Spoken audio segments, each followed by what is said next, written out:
How to clean vending machine's refrigeration system. Unscrew all the screws on the back cover of the refrigeration system.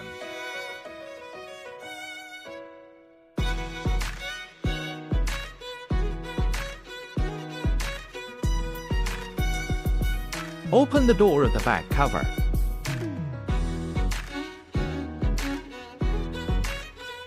See that stencil in there?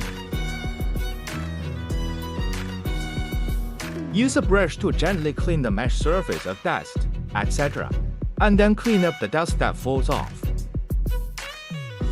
Unscrew the side of the screen with a screw. Remove the spacer to support the door of the screen. See the stencil on the right? Use a brush to gently brush off the dust.